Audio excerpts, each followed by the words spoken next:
All right, so this knife thoughts video is going to be about this knife. This is a Red Trout Knives knife in brown pick bone. So let's take a look at the knife itself. And there it is. You can see this is a kind of classic jackknife single blade with a sheepfoot blade. And just real quick, this is a mat that I got from Ben Peterson. You can see the website where you can get it up here. Real quick, I'm going to do a video on these two blade shape demonstrations here because this is a sheepfoot, and you'll notice a difference there. A traditional sheepfoot does not have any belly. It's a straight edge knife, like a Wharncliffe. This Wharncliffe is actually probably closer to a sheepfoot, a traditional sheepfoot blade, than this sheepfoot is. So I'm going to do a little video on that, just a kind of quick aside maybe on my Instagram. But Red Trout Knives are a company that I haven't been aware of until relatively recently. And from the research I've done, they're knives that have been ordered by someone named Richard Lanigan. And he was a longtime eBay and all about pocket knives trader and seller under the name Red Trout Knives. And it seems like that name was inspired by time that he spent fishing in the far north of Canada. And these last couple runs of red trout knives, and it seemed to me from what I read that there had been previous runs that were not made like this one, but I haven't found those, so I'm not 100% sure on that. If you know, let me know in the comments and I'll put it in the description. But the last at least two runs of Red Trout Knives were made by someone named Eric Albers. And Eric Albers was a former employee of Schrade and Canal Street Cutlery, both until they unfortunately had to close their doors.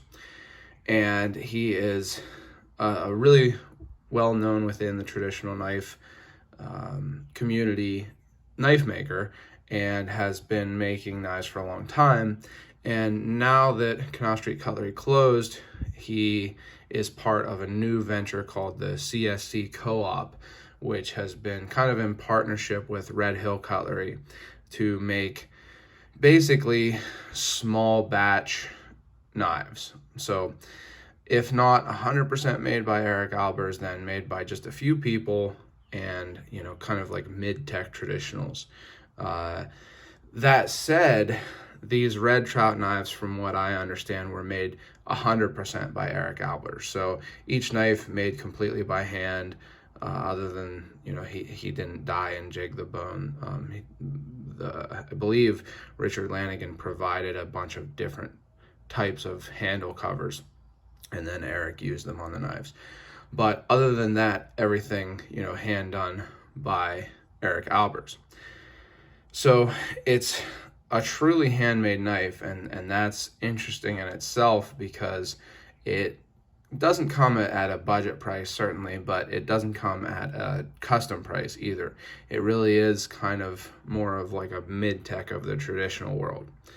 But I became aware of these knives through blade forums. I haven't been following blade forums as super closely as I have in the past, and just kind of, I actually think that I heard about them previously when they did the first run, and then saw someone post on Facebook that they got one of these from the second run, and then went back to blade forums, and actually was able to get one both from the help by asking him if they had come out and everything from a Facebook friend and someone I've met at the rendezvous named Travis, and then someone in blade forums. I'm not sure if these people would like to be fully called out, so I'm not giving you their full names or their usernames or whatever, but someone named Kevin. So if you watch this, guys, Travis or Kevin, thank you for helping me to be able to get one of these, because I did miss the run. But I saw them on blade forums and thought that they looked really cool. I think that it's an interesting story. I'm glad that Eric Albers is trying to continue making knives in different kind of avenues, and I hope he continues to. Now, I missed this run of knives, but again, thanks to kind of help and the generosity of a couple people, I was able to get this knife for the same price that they were directly from Richard Lanigan, which was, I believe, $136. So again, not a budget knife, maybe even more expensive than your typical single-bladed GEC knife, but handmade. And right after I was able to get this knife, unfortunately, Richard Lanigan passed away. And I didn't know it, but Eric Albers posted the news and that he had been, kind of having ill health. But I actually spoke with Richard Lanigan when I saw that this second run of knives had come out, and to ask if he had any left. And he was very kind. He said, no, unfortunately not. There were some that he was, I think, going to put on eBay or All About Pocket Knives or something. But he was very, kind and warm, I would say, about it. And I think it seemed clear that he was glad that people were really excited and interested in his knives. So because of that, because of kind of like the story behind it, I'm glad that I was able to get this knife.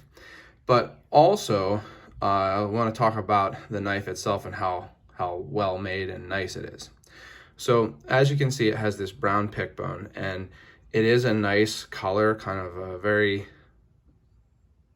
deep brown in the inside the jigging, almost to a black, and then kind of a caramel color around the outside where it's been polished down to fit the frame. So I like the look of that.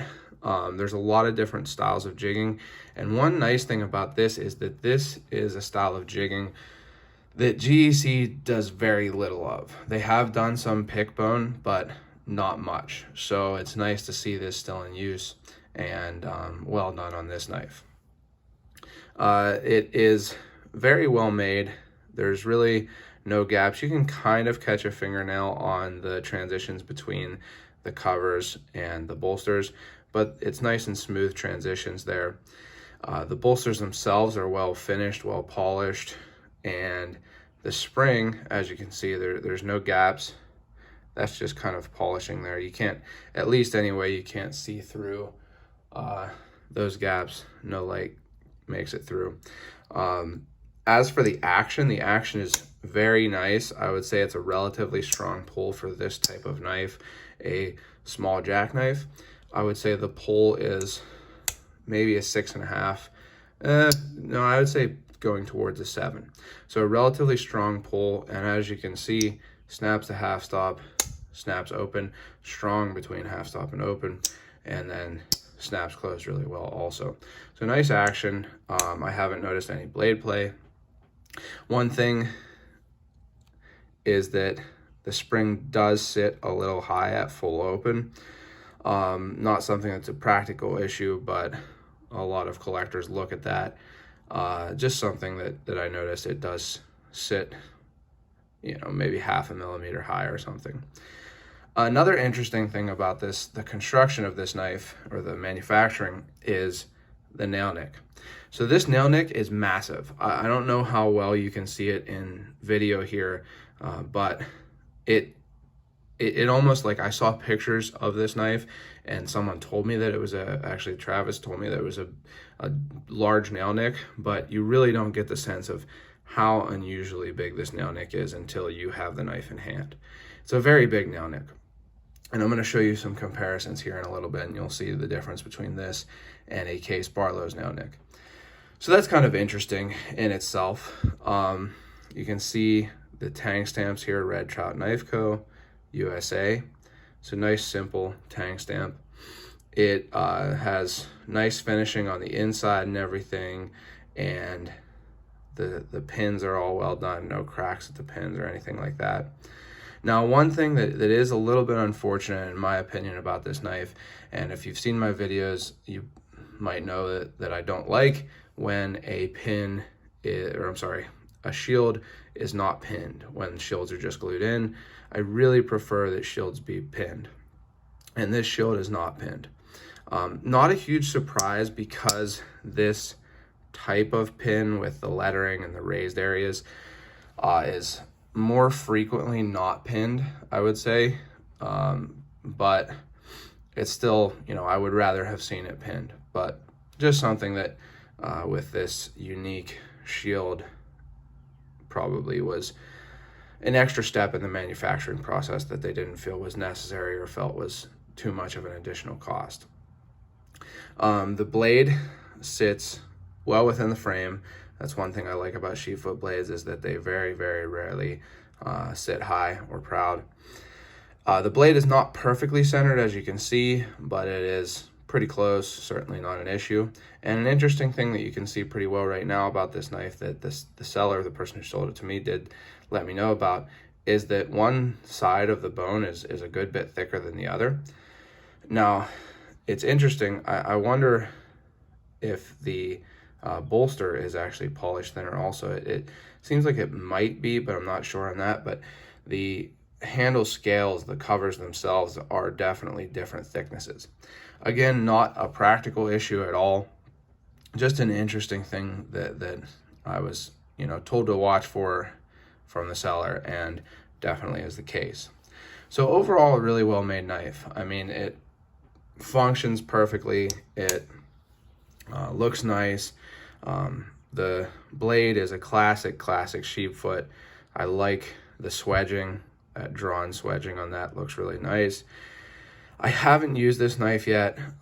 It's kind of one of those things where I'm not sure if I'm going to. I'm not sure exactly what I'm going to do with this knife because it has an interesting story and interesting history. But I think it would make a good user, a nice smaller jackknife with the classic Sheepsfoot. And speaking of the blade, it is a 1095 carbon steel blade. So I want to give you a couple comparisons in size, because this is on the frame of, I believe it's on the frame of the knife that was called Eric's Jack from Canal Street Cutlery. And it's not exactly the same size as some of the other jacks that you might be used to. So first of all, I just want to give you a comparison to a Victorinox Farmer. You can see it's a good bit shorter than the Farmer. Then here is a Rough Rider small Barlow or mini Barlow, and you can see that the Red Trout is a good bit bigger. But then if we move into the typical jackknives, like a GEC number 15, the 15 is actually slightly longer, although it is not really wider in its frame. So a little bit longer but less wide. And then moving to a case Barlow, the case is about the same length, but definitely a little bit wider overall. And real quick, if you take a look at the difference there, you can see how big that nail nick is. That's a really big nail nick. And one thing, it might, I don't think it looks bad. It might look different, but I like it from a functionality standpoint, because if you've ever had a slip joint, especially if it had a strong spring that has a small or especially a shallow nail nick, it can make them really difficult to open. And that's certainly not the case here. It's really easy to get your thumbnail in there. And this knife is also pinchable with that Sheepsfoot. So an interesting knife. Unfortunately, I don't believe that there will be any more Red Trout knives. So it's a really nice legacy for Richard Lanigan. From everything I've seen, it sounds like he has a great reputation in the knife industry, and he will be missed. And I think that it's really nice that he was able to get this second run of knives made by Albers out and into the hands of collectors as, a good legacy for him. But although there won't be any Red Trout knives made after this, I do believe that Albers has plans to continue making knives. Now, in what capacity, I'm not sure.